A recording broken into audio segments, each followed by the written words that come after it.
Station for Oregon and Southwest Washington. This is Newsroom 6.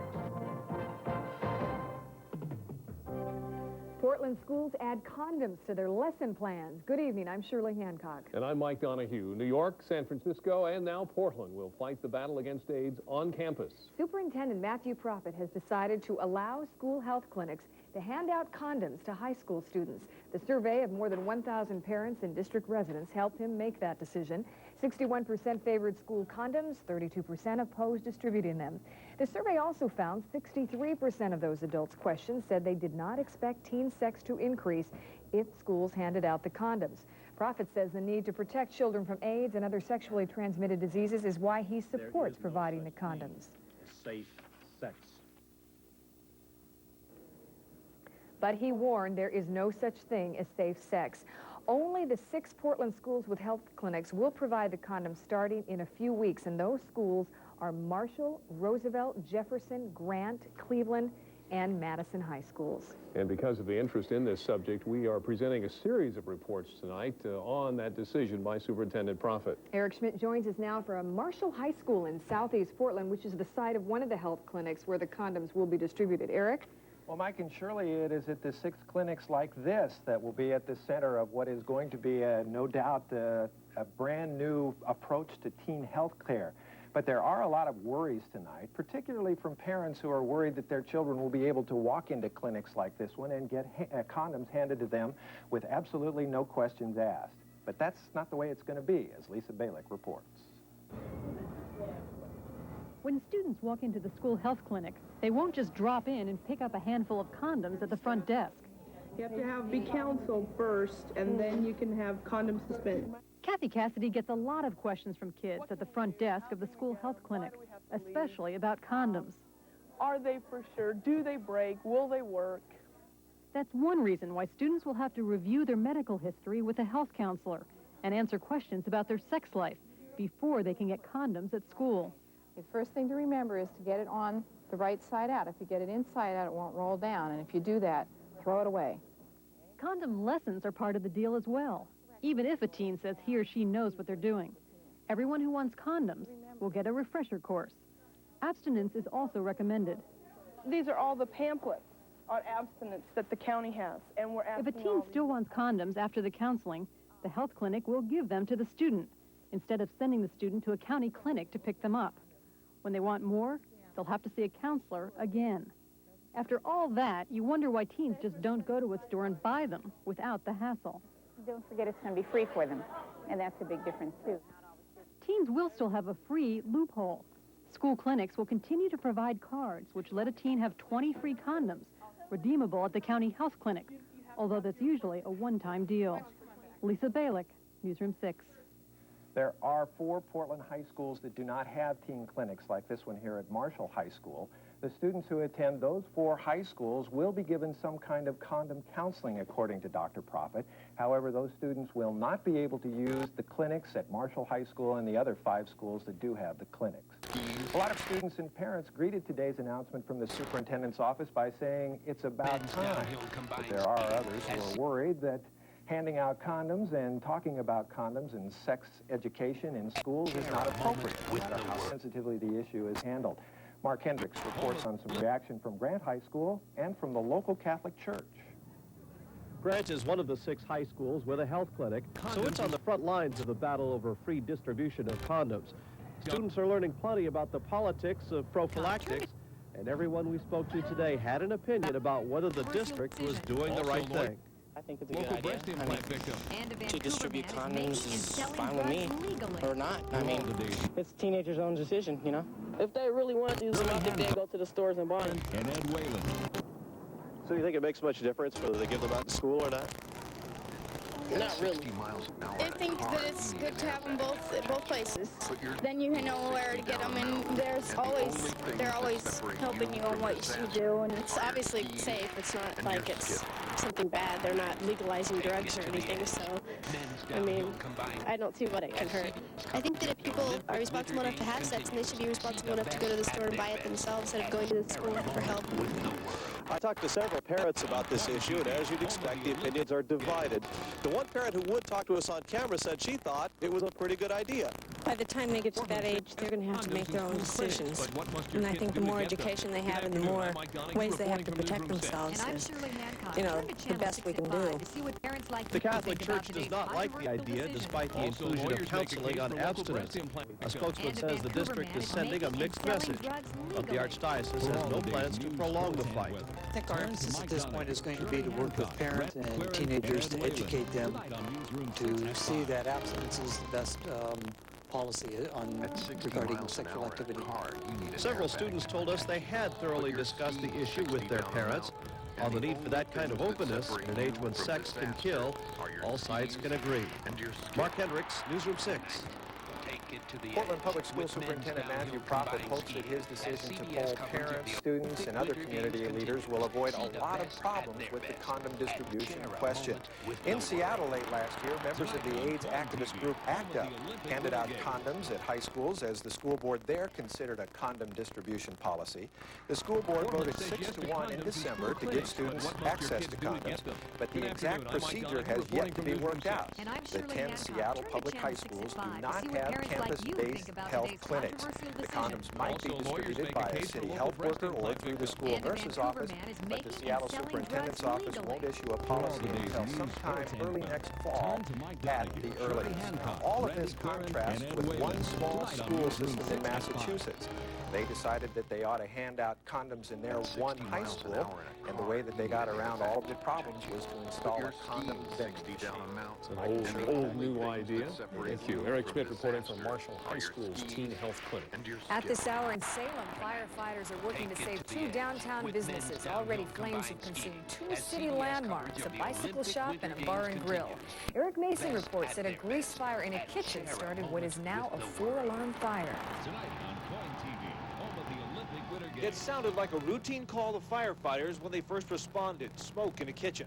But within minutes, the fire had raced through Weber's Bar and Grill into a bicycle shop next door. Good afternoon, I'm Mike Donahue reporting from Newsroom 6. More than 70 firemen were called to the scene from 3 departments, but all they could do was keep the blaze from spreading into Anderson's Sporting Goods and the neighboring furniture store. Firefighters feared acetylene tanks in the bicycle shop could blow up. They kept their distance. It's pretty hazardous structural-wise. We backed everybody off the roof because of the structural damage. The roof has caved in. Because of the unknown items inside the bike shop and all, they're fighting the fire from outside. Weber's had been a landmark for decades as the working man's bar. The bike shop was also something of an institution. Larry Lewis and his family had operated the Schwinn store for nearly 30 years. Very emotional. Very emotional.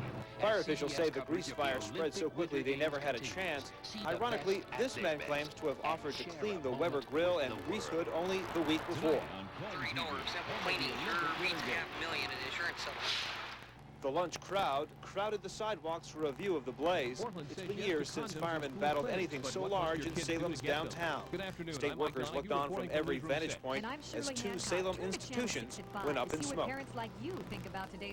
This is a turn-of-the-century building. It is a tar roof, and inside they're concerned about tanks and acetylene tanks that might cause that fire to spread. And it's still going right now. Right. Arrested following a manhunt in Southeast Portland Friday night, a suspect appeared in court today. 43-year-old Kenneth Hendershot is charged with attempted aggravated murder, attempted murder, robbery, burglary, and attempted assault. He's accused of robbing a Fred Meyer store clerk, threatening to kill a 7-year-old girl, and exchanging shots with a police officer. Police conducted a house-to-house search for the suspect, who was found hiding in a bathroom of one of those homes. Slowing the growth of crime in our neighborhoods requires citizen involvement. It also requires good judgment. One Southeast Portland man demonstrated both over the weekend, and now he's learning another lesson: frustration. The first thought was, why didn't I put on any shoes? But then I just wanted to get him. So when Keith Carey heard the car alarm go off and saw a vehicle leaving the scene of his now vandalized pickup truck, he armed himself and began pursuit. Parents like you think about today's controversial decision. Also, lawyers make a case for local breast implant His weapon was not a firearm, but a cellular phone. A quick call to 911, and the chase began. Information back to the police, and we're driving along, and it made it difficult trying to drive and shift and talk and stop at stoplights when they were all running through the lights themselves. 7 minutes and 30 blocks later, Cary police and the alleged burglars met. Officers from East Precinct found 2 BB pistols, ammunition, an automobile cassette, 3 cases full of tapes. One suspect carried $3,400 in cash. 3 adults were cited for breaking a city ordinance involving the discharge of a firearm. Another was cited for misdemeanor criminal mischief. After his citizen involvement and the chase, Cary says he feels frustrated and disillusioned. I mean, you were a little worried that you're not going to get paid. These guys aren't going to make restitution? Definitely worried I'm not going to get any money out of it. And Cary says he intends to prosecute to recover whatever he can, but says he isn't optimistic about the results. He's already decided to fix his truck himself to cut his losses. Also, lawyers make a case for local breast. Later in our report, a paper trail shows Dow Corning knew silicone breast implants can cause injuries. And divers have joined the search for a missing boy. Hancock, Randy Quirin, and Ed Whalen. Tonight on Newsroom 6 at 5. At Caro's, it's time for Prime.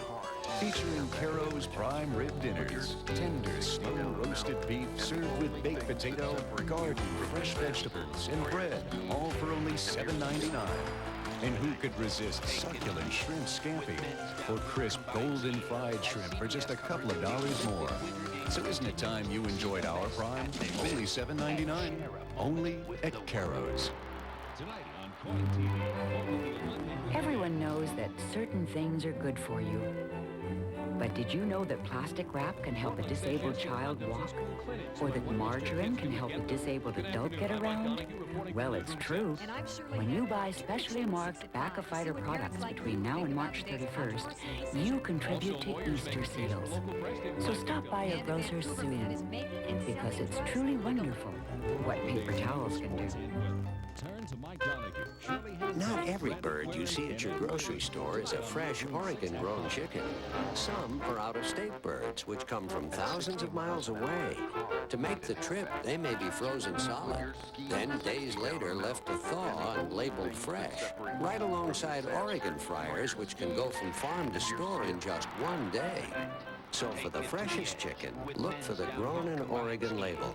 Without it, you could be getting a totally different breed of bird.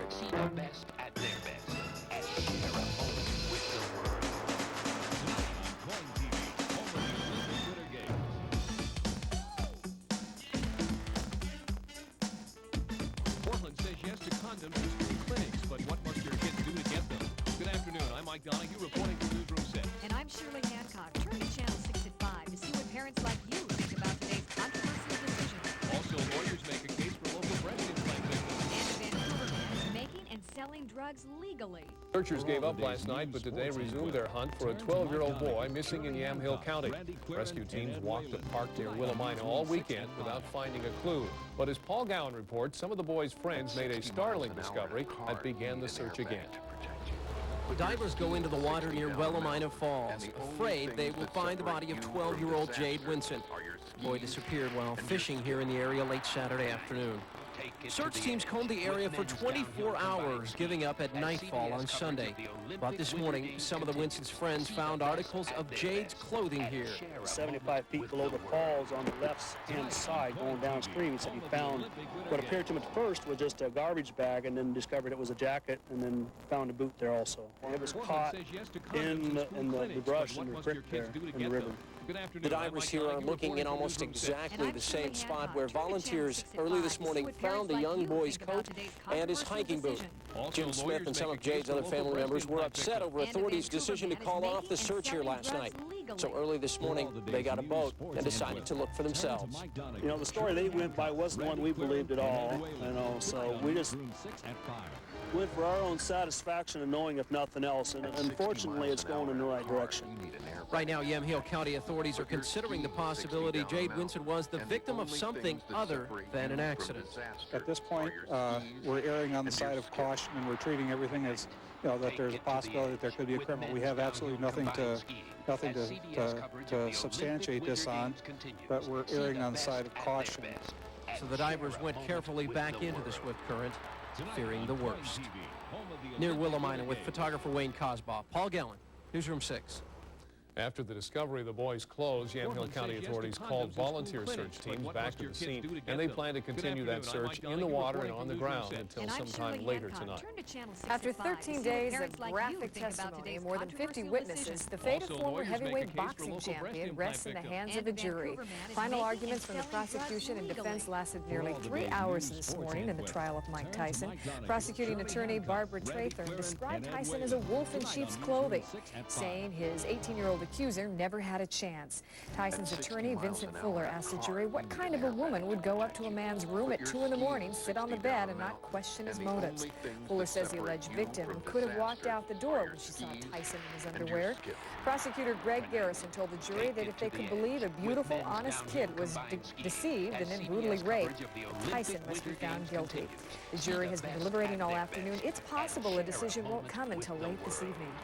A man charged with running a prostitution ring from inside the Oregon State Penitentiary went on trial today. 23-year-old Adrian Coleman is charged with racketeering, tax evasion, and promoting prostitution.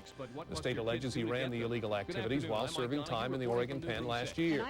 Coleman's alleged girlfriend, Shirley Webb, is charged with answering phones and dispatching prostitutes. His 72-year-old grandmother, Alberta Willis, is charged with receiving money from prostitution activities. The grandmother entered a plea of no contest to racketeering this morning. That changed after the daughter told the judge that Willis was coerced. Tonight on Newsroom 6 at 5.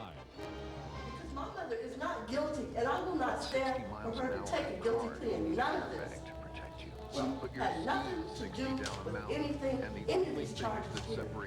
Judge Joseph Siniceros agreed to let Willis change her plea. Opening arguments are expected Tuesday. The state then will explain how Coleman allegedly ran that jail cell business. A Portland mother today pleaded not guilty in the poisoning deaths of her 2 children. Sen Chow Se Chow requested a jury trial. She is indicted on 2 counts of aggravated murder and 1 count of attempted aggravated murder. This is a death penalty case. The charges stem from a startling discovery made by Se Chow's husband at their northeast Portland home last month. He found 3 children and his wife unconscious. Despite frantic rescue efforts, 2 of the children, Ron and Justin, died at the scene. A daughter survived, and so did their mother, who's now charged with feeding her children the insecticide diazinon. From the beginning, authorities considered this a case of murder and attempted suicide. In Bend, a juvenile judge is deciding if a nationally recognized adoptive family can keep its children. Dennis and Diane Nason are fighting allegations that they abuse their children.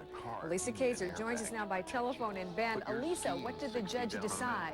Well, today the juvenile judge left the Nasons 12 children in CSC care, and the Nasons did not fight that decision, saying it's the best way to wage their court battle. Court keepers revealed today that 6 of their adopted children who are no longer living with the Nasons told CSC of severe physical abuse, severe mental injury, neglect, and sexual abuse, both by siblings and their father, Dennis Nason. 12 children have been removed from the Nason's 33-bedroom ranch in Sisters. 3 are the Nason's natural children. 9 are adopted. Diane and Dennis Nason gained national attention by adopting more than 70 children. All were mentally or physically disabled, and most were from third-world countries. The Nason's self-described celebration family was featured on 60 Minutes and a television movie. We talked to the Nasons leaving court today, and they deny any abuse took place at their home, and they will have a chance to address those charges in juvenile court again on March 10th. Of course, we'll have more on this story at 11, Mike and Shirley. Thank you. Lisa Kaiser reporting from Bend. Again, the CSD has decided to keep the children for now. Boy, we had more beautiful weather this afternoon. Springtime in February again. When's winter going to arrive? Well, never, I hope. Well, joining us now from the Weather Center is Randy Quern to tell us whether we can expect more of this tomorrow. That's a very good question, Mike. I wish I had the exact answer to it, too. I'm a little bit confused myself. Let me show you why.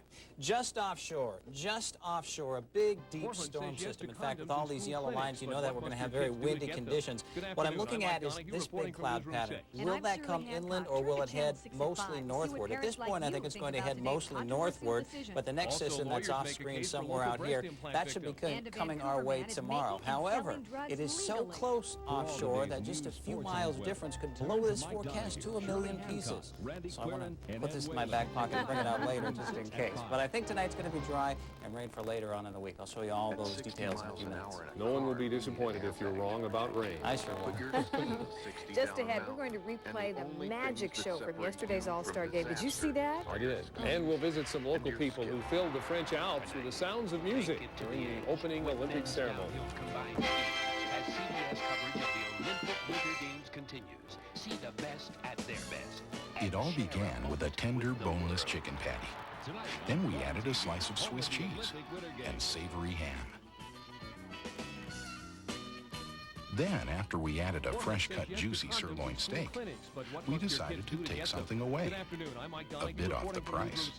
Sizzler steak and Malibu chicken for a special low price, only for a limited time, only at Sizzler. And a Vancouver man is making and selling drugs legally.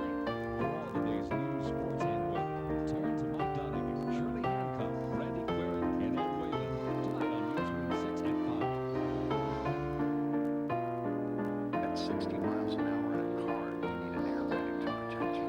But you're skiing 60 down a mountain. No matter how you say "Be My Valentine," you'll find more ways to say it and show it at Fred Meyer. Take it to the edge with men's downhill combined skiing as CBS coverage of the Olympic Winter Games continues. See the best at their best and share a moment with the world.